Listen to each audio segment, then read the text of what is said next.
Hello kids, welcome to our channel personal tutor. आज के इस वीडियो में हम डिस्कस करने जा रहे हैं कक्षा 6 की हिंदी वसंत से एक कहानी जिसका नाम है नादान दोस्त। तो शुरू करते हैं इस कहानी को। केशव के घर कार्निश के ऊपर एक चिड़िया ने अंडे दिए थे। केशव और उसकी बहन श्यामा दोनों बड़े ध्यान से चिड़िया को वहाँ आते जाते देखा करते थे। तो श्यामा और केशव दोनों भाई बहन थे और उनके घर में एक चिड़िया ने अंडे दिए थे। कहाँ पर? कार्निश के ऊपर दिए थे। तो दोनों भाई बहन चिड़िया को आते जाते देखा करते थे। सवेरे दोनों आंखें मलते कार्निश के सामने पहुंच जाते और चिड़ा और चिड़िया दोनों को वहां बैठा पाते। उनको देखने में दोनों बच्चों को न मालूम क्या मज़ा मिलता। दूध और जलेबी की सुध भी न रहती। दोनों के दिल में तरह तरह के सवाल उठते। अंडे कितने बड़े होंगे, किस रंग के होंगे, कितने होंगे, क्या खाते होंगे, उनमें से बच्चे किस तरह निकल आएंगे, बच्चों के घर पर बच्चों के पर कैसे निकलेंगे, घोंसला कैसा है। लेकिन इन बातों का जवाब देने वाला कोई नहीं।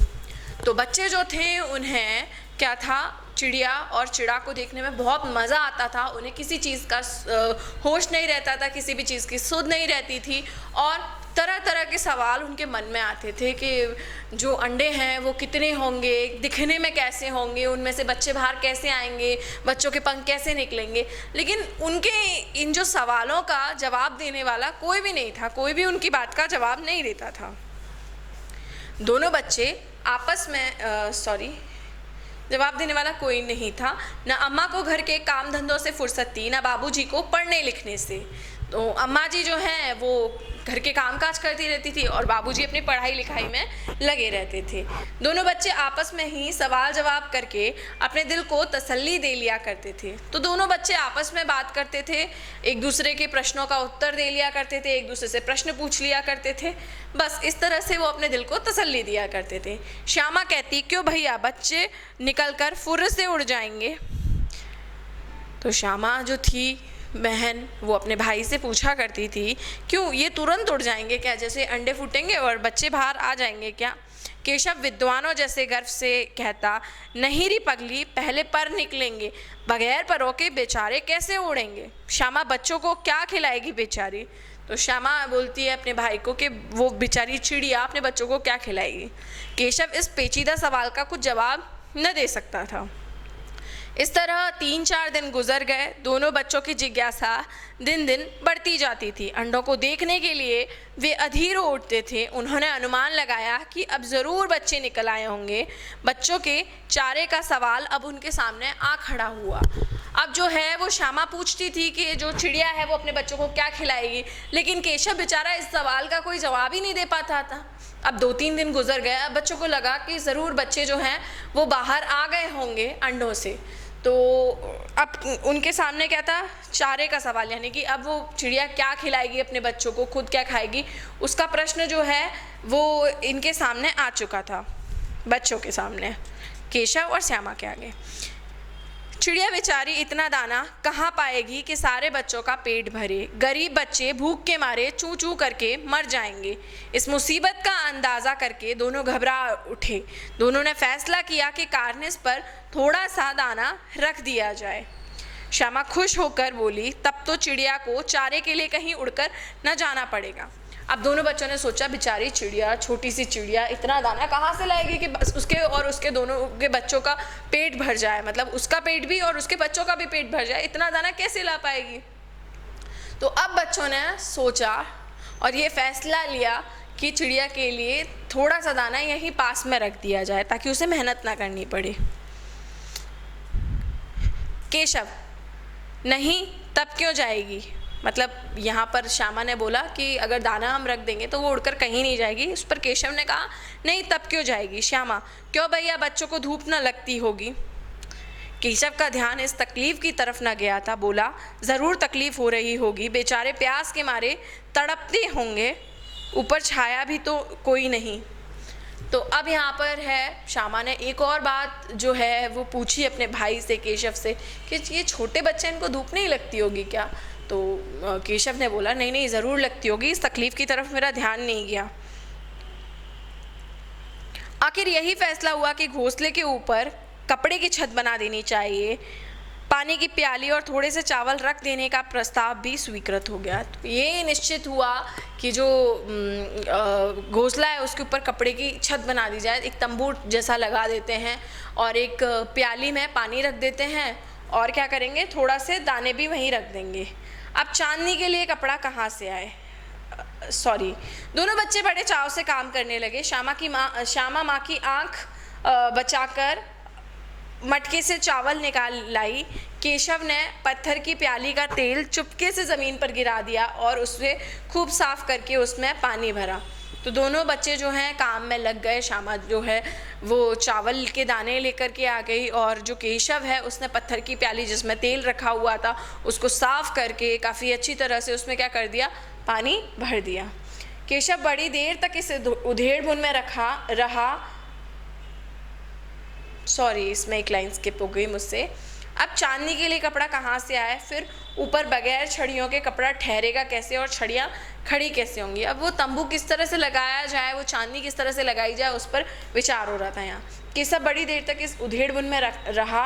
आखिरकार उसने यह मुश्किल भी हल कर दी। श्यामा से बोला, जाकर कूड़ा फेंकने वाली टोकरी उठा लाओ, अम्मा जी को मत दिखाना।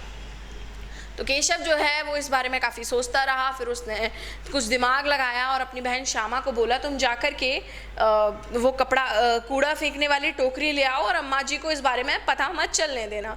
श्यामा, वह तो बीच से फटी हुई है, उसमें से धूप ना जाएगी। तो श्यामा ने बोला, वो कचरा फेंकने की टोकरी जो है वो तो फटी हुई है बीच से, अब क्या करोगे, उसमें से तो धूप चली जाएगी। केशव ने झुंझला कर कहा, तू टोकरी तो ला, मैं उसका सुराग बंद करने की कोई हिकमत निकालूंगा। तो अब केशव ने बोला कि तू लेकर के तो आ, फिर जो होगा वो देखा जाएगा, आगे तू लेकर आ भी। श्यामा दौड़कर टोकरी उठा लाई। केशव ने उसके सुराख में थोड़ा सा कागज ठूंस दिया और तब टोकरी को एक टहनी से टिकाकर बोला, देख ऐसे ही घोंसले पर उसकी आड़ कर दूंगा, तब कैसे धूप जाएगी। श्यामा ने दिल में सोचा, भैया कितने चालाक हैं। तब श्यामा जो है टोकरी लेकर के आई। केशव ने उसे एक डंडे के सहारे टिका दिया और घोंसले पर छाव कर दिया। बोला, देख अब कैसे जाएगी धूप। तो श्यामा ने मन ही मन सोचा कि भैया कितने चालाक हैं, मेरे भैया कितने स्मार्ट हैं, मेरे भैया कितने समझदार हैं। ऐसा श्यामा ने मन में सोचा। आगे लिखा है, गर्मी के दिन थे, बाबूजी दफ्तर गए हुए थे, अम्मा दोनों बच्चों को कमरे में सुलाकर खुद सो गई थीं। तो गर्मी के दिन चल रहे थे, बाबूजी दफ्तर गए हुए थे, तो अम्मा जी ने क्या सोचा, दोनों बच्चों को सुला देती हूँ, फिर उसके बाद वो खुद भी सो गई। लेकिन बच्चों की आंखों में आज नींद कहाँ। अम्मा जी को बहलाने के लिए दोनों दम रोके आंख बंद किए रहे, मौके का इंतज़ार कर रहे थे। ज्यों ही मालूम हुआ कि अम्मा जी अच्छी तरह से सो गई हैं, दोनों चुपके से उठे, बहुत धीरे से दरवाजे की सिटकनी खोलकर बाहर निकल आए। अंडों की हिफाजत की तैयारियां होने लगी। केशव कमरे से उठकर एक स्टूल लाया, लेकिन जब उसे काम न चला तो नहाने की चौकी लाकर स्टूल के नीचे रखी और डरते डरते स्टूल पर चढ़ा। तो अब दोनों बच्चे जो थे उनकी आंखों में नींद नहीं थी, दोनों चुपचाप से, ऐसा लग रहा था अम्मा जी को बस झूठ मूठ का बहाना कर रहे थे जैसे वो सो गए हों, लेकिन वो सच में नहीं सोए थे। और अब अंडों की हिफाजत की तैयारी होने लगी। केशव कमरे से एक स्टूल लेकर के आ गया। जब उससे भी काम नहीं चला तो फिर नहाने की चौकी लेकर के आया और उसको स्टूल के नीचे रख दिया और फिर उस पर डरते डरते चढ़ गया।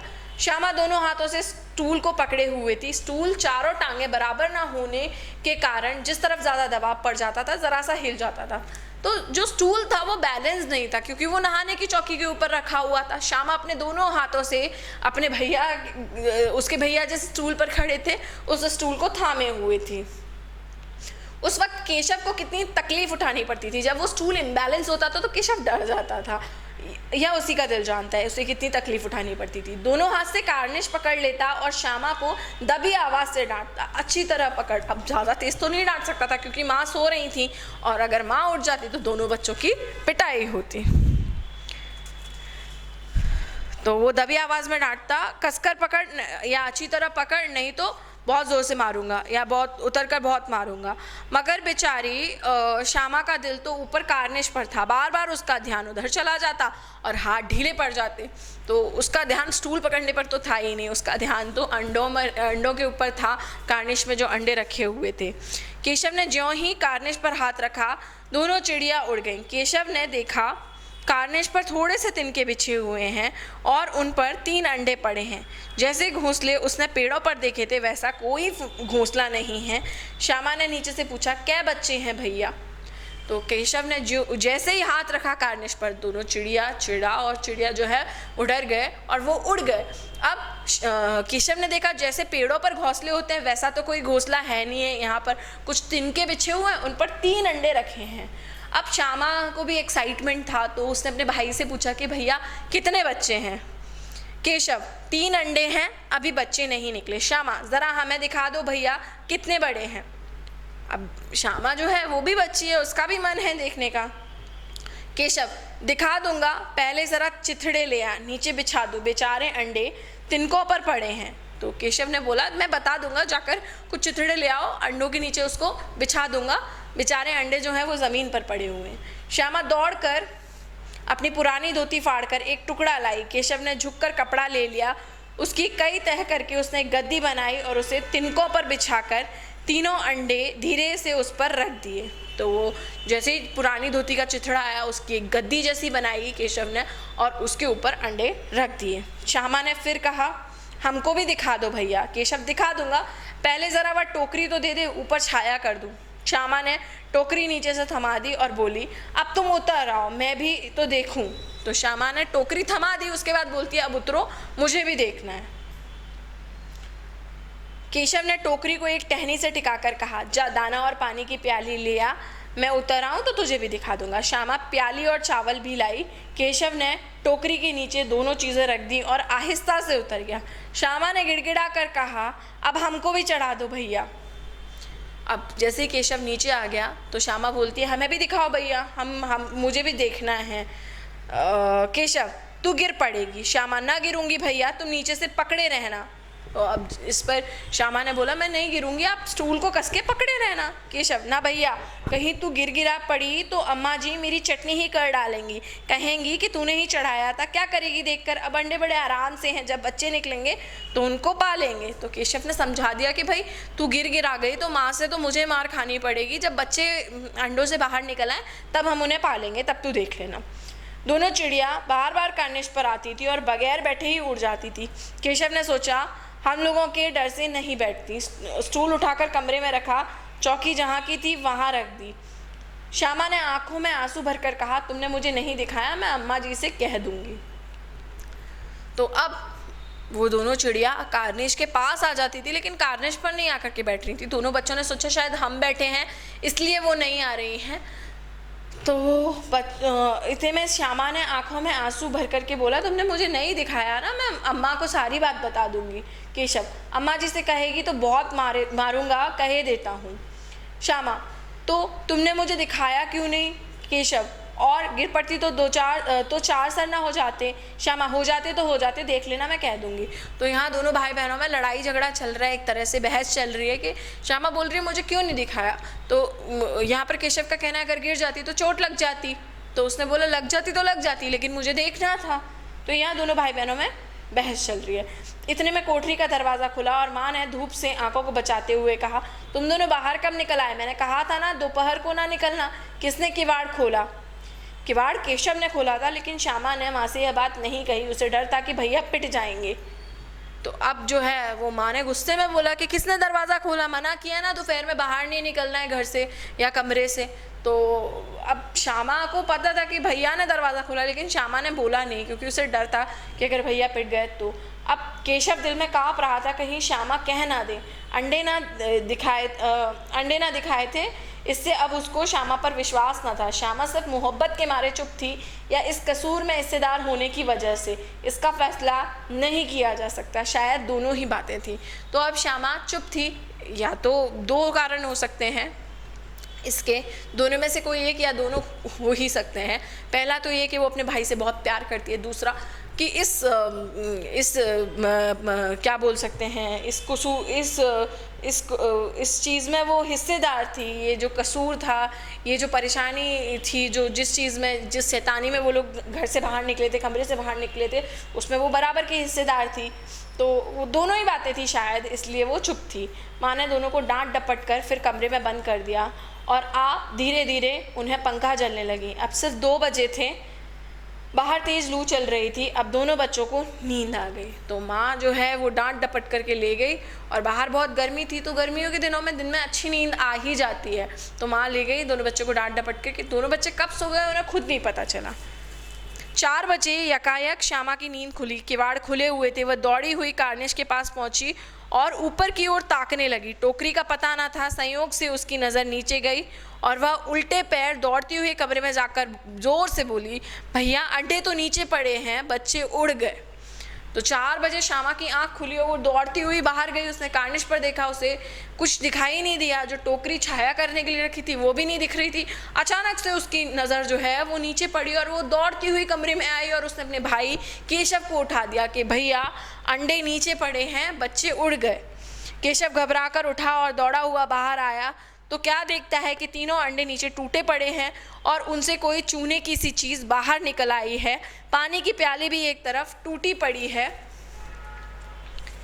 उसके चेहरे का रंग उड़ गया। सहमी हुई आंखों से ज़मीन की तरफ देखने लगा। श्यामा ने पूछा, बच्चे कहाँ उड़ गए भैया?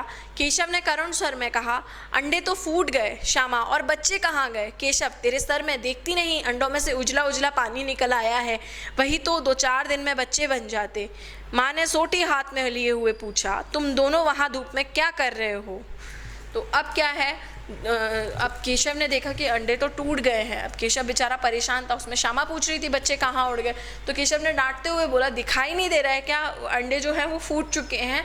इनमें से जो सफ़ेद सफ़ेद सा भाग जो गिरा हुआ है ज़मीन पर, वही तो आगे चल कर के बच्चे बनता। तो अब माँ जो थी उन्होंने हाथ में सोटी यानी कि एक डंडा यानी कि एक छड़ी लिए हुए पूछा कि तुम दोनों धूप में क्या कर रहे हो? श्यामा ने कहा, अम्मा जी चिड़िया के अंडे टूटे पड़े हैं। माँ ने आकर टूटे हुए अंडों को देखा और गुस्से में बोली, तुम लोगों ने अंडों को छुआ होगा। अब श्यामा ने जो है माँ को बोल दिया कि देखो अंडे टूटे पड़े हुए हैं, ये कैसे हुआ? अब माँ ने आकर के बोला कि तुमने ज़रूर हाथ लगाया होगा अंडों को। अब तो श्यामा को भैया पे ज़रा भी तरस ना आया। उसी ने शायद अंडों को इस तरह से रखा कि वह नीचे गिर पड़े। अब जो श्यामा है उसे बहुत गुस्सा आ रहा था अपने भाई पर, केशव पर। उसे लगा कि शायद इसने कुछ इस तरह से रखे होंगे कि अंडे नीचे गिर पड़े। इसकी उसे सज़ा मिलनी चाहिए। बोली, इन्होंने अंडों को छेड़ा था अम्मा जी। माँ ने केशव से पूछा, क्यों रे? केशव भीगी बिल्ली बना खड़ा रहा। माँ, तू वहाँ पहुँचा कैसे? श्यामा, चौकी पर स्टूल रखकर चढ़े अम्मा जी। श्यामा ने बोल दिया कि चौकी पर स्टूल रखा था इन्होंने। केशव, तू स्टूल थामे नहीं खड़ी थी? अब भाई बहनों में तो ऐसा ही होता है। अगर आप अपने भाई की या बहन की जो है कंप्लेन अपने मम्मी पापा से करोगे तो वो भी आपकी सारी पोल खोल देंगे। वही यहाँ हुआ श्यामा, तुम्ही ने तो कहा था माँ, तू इतना बड़ा हुआ अभी तक तुझे ये नहीं मालूम कि छूने से चिड़ियों के अंडे गंदे हो जाते हैं, चिड़िया फिर उन्हें नहीं सेती। तो अगर आप अंडों को छू देंगे, चिड़िया के अंडों को छू देंगे, तो वो दोबारा उनको नहीं सेगी, वो अपने अंडों को छोड़ देती है, खुद फोड़ देती है अपने अंडों को। श्यामा ने डरते डरते पूछा, तो क्या चिड़िया ने अंडे गिरा दिए अम्मा जी? माँ ने बोला यहाँ पर, और क्या करती? केशव के सिर इसका पाप पड़ेगा। हाय हाय, 3 जाने ले ली दुष्ट ने। तो अब माँ ने बोला कि और क्या करेगी चिड़िया? चिड़िया के अगर आप अंडों को छू देते हैं तो फिर वो दोबारा उन अंडों को कभी नहीं सेती है, खुद ही वो अंडों को तोड़ देती है। तो माँ ने यहाँ बोला कि 3 जाने गई हैं और इसकी जो हाय है या इसका जो पाप है वो किसके सिर लगेगा? केशव के सिर लगेगा। केशव रोनी सूरत बनाकर बोला, मैंने तो सिर्फ अंडों को गद्दी पर रखा था अम्मा जी। माँ को हंसी आ गई, मगर केशव को कई दिनों तक अपनी गलती पर अफसोस होता रहा। अंडों की हिफाजत करने के जोग में उनका सत्यानाश कर डाला, इसे याद कर वह कभी कभी रो पड़ता था। दोनों चिड़िया वहाँ फिर कभी नहीं दिखाई दी। तो अब जो केशव है वो इस चीज़ को याद कर करके काफ़ी समय बाद तक फिर भी वो रोता रहा, उसको जब भी याद आता था, क्योंकि उसने अपनी नादानी में 3 जाने ले ली और फिर उसके बाद वो दोनों चिड़िया वहाँ कभी नहीं दिखाई दी। और इस कहानी को लिखा है मुंशी प्रेमचंद जी ने।